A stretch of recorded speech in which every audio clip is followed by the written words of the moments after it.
Welcome to Gokul kitchen. இன்றைக்கி நான் செய்ய போகிறது முள்ளங்கி காரக்குழம்பு. நம்ம எப்போவும் இந்த காயை சாம்பாரை தாங்க செஞ்சு சாப்பிடுவோம். இன்றைக்கி வந்து காரக்குழம்பாக செய்ய போகிறோம். ரொம்பவே சிம்பிளாக இருக்குங்க. இதை நம்ம புளியெல்லாம் சேர்த்து செய்கிறதுனால நம்மளுக்கு வந்து 2 நாள் 3 நாள் எக்ஸ்ட்ரா கூட வச்சுக்கலாங்க, குழம்பு கெடாது.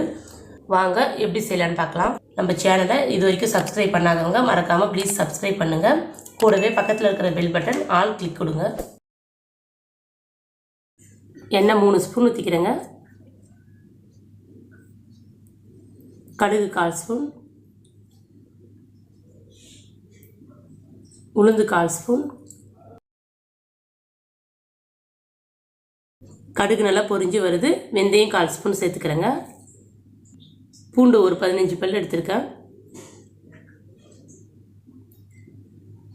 2 மீடியம் சைஸ் வெங்காயத்தை கட் பண்ணி எடுத்துக்கோங்க. அதை இப்போ சேர்த்துக்கலாம். கொஞ்சம் கருவேப்பிலை. இப்போ இதெல்லாம் சேர்த்து வதக்கிலாங்க. வெங்காயம் நல்லா பொன்னிறமாக வரட்டும். ஒரு தக்காளி சேர்த்துக்கிறேங்க.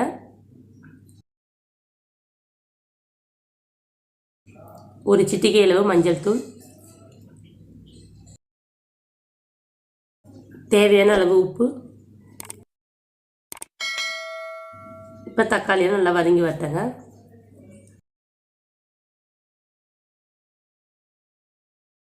முள்ளங்கி 2 எடுத்துருக்கேங்க. மேலே இருக்க தோலெல்லாம் எடுத்துகிட்டு கட் பண்ணி எடுத்துருக்கேன். இப்போ நம்ம சேர்த்துக்கலாங்க. உங்களுக்கு இது கூட வேறு ஏதாவது காய் ஏதாவது சேர்க்கணும் விருப்பப்பட்டீங்கன்னா கத்திரிக்காய், முருங்கைக்காய் இந்த மாதிரி சேர்த்தாலும் நல்லாயிருக்குங்க. இல்லாட்டி கருப்பு கொண்டக்கடலை வேக வச்சு நம்ம இது கூட போட்டு காரக்குழம்பு வச்சாலும் நல்லா சுவையாக இருக்குங்க.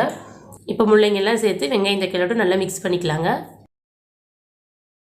காயோட பச்சை வாசல்லாம் போகட்டுங்க. ஒரு 5 நிமிஷம் மூடி வைக்கலாம். காயெல்லாம் பச்சை வாசனை இல்லாமல் நல்லா வதங்கி வந்திருக்குங்க. இப்போ இது கூடவே நம்ம மிளகாய்த்தூள் சேர்த்துக்கலாங்க. தனி மிளகாய்த்தூள் 1/4 ஸ்பூன் எடுத்துருக்குங்க. மல்லிப்பொடி 1 ஸ்பூன், குழம்பு மிளகாய்த்தூள் 2 ஸ்பூன் அளவு எடுத்துருக்குங்க. இப்போ இதெல்லாம் காயோடு சேர்த்து நல்லா மிக்ஸ் பண்ணி விட்டுக்கலாங்க.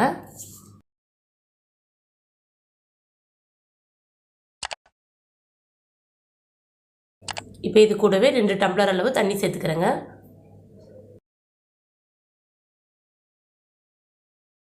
இப்போ தண்ணி சேர்த்ததுக்கப்புறம் குழம்பு வந்து ஒரு 5 நிமிஷம் கொதித்து வரட்டுங்க. ஒரு நெல்லிக்காய் சைஸ் அளவு புளி எடுத்துருக்கேங்க. நம்ம இப்போ கரைச்சி எடுத்துக்கலாம்.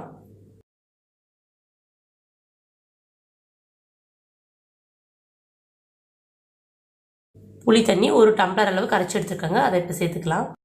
இப்போ குழம்பெல்லாம் ஒரு 7 நிமிஷம் நல்லா கொதித்து வரட்டுங்க.